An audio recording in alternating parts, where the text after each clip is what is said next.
அனைவருக்கும் வணக்கம். சிவாய நம.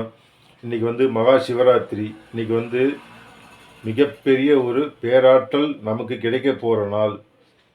அதாவது இன்னைக்கு காலையிலேருந்து இன்று காலையிலேருந்து மறுநாள் காலை வரை விரதம் கடைபிடிக்கிறவங்க கண்டிப்பாக கடைபிடிங்க. உடம்பு நல்லா இருந்துச்சுன்னா இதை அவசியம் செய்யலாம், தப்பே கிடையாது.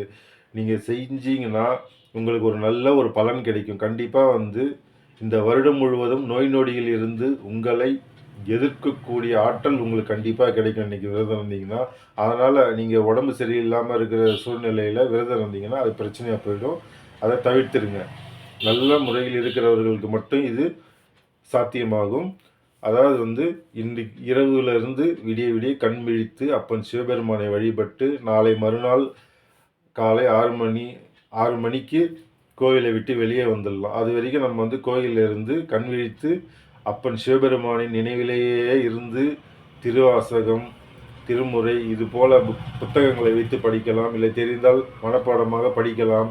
இதை படித்து கொண்டே விடிய விடிய விடிய விடிய சிவனுடைய ராத்திரியாகவே இருந்து நம்ம இதை 6 மணிக்கு முடிச்சுட்டு வெளியே வரும்போது புது புத்துணர்ச்சியோட மிகப்பெரிய ஆற்றல் கிடைச்ச ஒரு திருப்தியோட நம்ம வெளியில் இந்த வருடம் முழுவதும் நம்மளை எதிர்க்கக்கூடிய சக்தி நம்ம உடம்புல இருக்கும். மனதளவுலையும் சரி, உடல் அளவுலையும் சரி, நோய் எதிர்ப்பு சக்தியிலையும் சரி, எல்லாத்துலேயுமே மிகப்பெரிய ஒரு வரமே நமக்கு கிடைக்கும் இன்னைக்கு நம்ம விரதம் இருந்து இந்த முறைகளை செஞ்சோம்னா.